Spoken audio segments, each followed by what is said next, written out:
just you and I.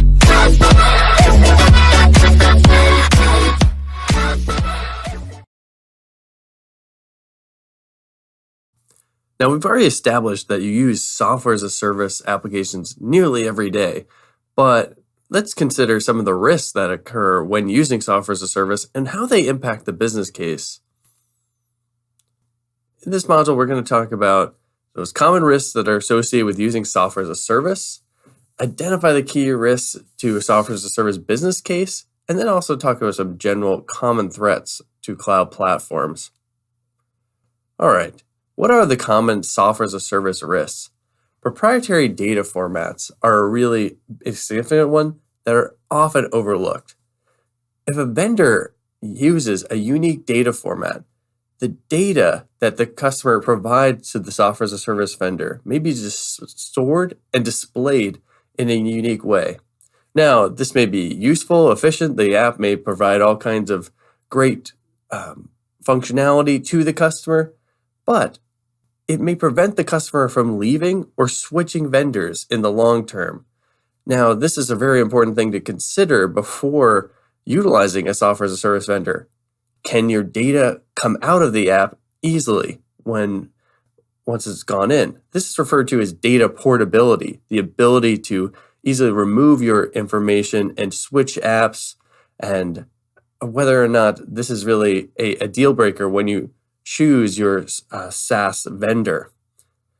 The other important thing is that, all right, so the vendor uses a proprietary format. If this vendor were to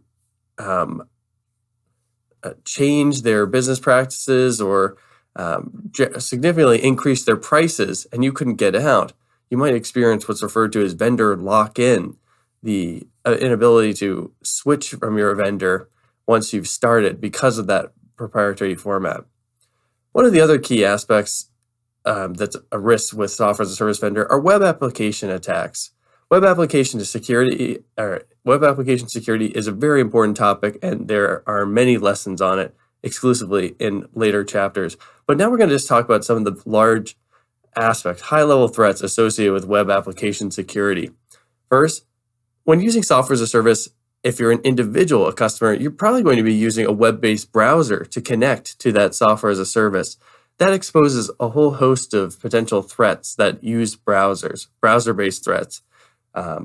Many browser-based attacks are based on stealing a user's credentials to get access to their information and log in to impersonate them on a software as a service platform, or potentially even injecting code into the platform itself by using vulnerabilities in web-based browsers.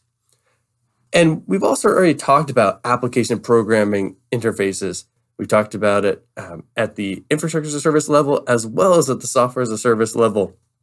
Basically, these APIs are going to be used so that applications can talk to each other. Now, those APIs, if not properly maintained, they open up a whole host of risks themselves, such as security misconfigurations, potentially allow a malicious threat actor to manipulate things. There could be data exposure as a result. And then if the API isn't properly maintained, there's maybe insufficient logging and monitoring to capture threats that occur or suspicious activity that's being done on the API and how it's being abused.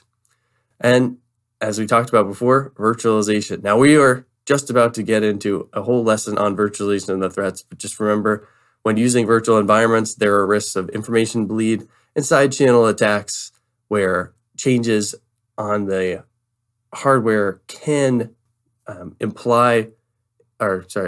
changes in the hardware cache can provide hints to privileged information that attackers can infer using this kind of attack. But we are about to get into that in much more detail in our next lesson. Let's go to a quiz question. What data risk should be addressed before using software as a service vendor? 1, yearly cost increases. 2, proprietary data formats. 3, the update schedule. If you said 2, proprietary data formats, you're correct. Now, although yearly cost increases and the update schedule, it may be risks themselves, This is really one that's particular to the data risks. Yearly cost increase may be an operational risk or something to keep in mind to ensure that the business use case still works for software as a service. The update schedule may impact your application. As we said, one of the risks is that for platform as a service was that changes in the operation or the operating system when updates were applied could cause your application to break. So it's always good to understand the update schedule and how it may affect your use of the application. But in terms of data risks, proprietary data formats are the key risks to focus on in this context. In summary, we talked about the common risks of software as a service, and we talked briefly about some of the high-level countermeasures. We talked about how when using software as a service, you really have to make sure that you're securing browsers as well as APIs that are used to connect to the service to prevent all those web application attacks from being successful. We also talked about the problems that are associated with proprietary data formats, ensuring you're not locked into a vendor. And of course, virtualization threats are still present when using software as a service.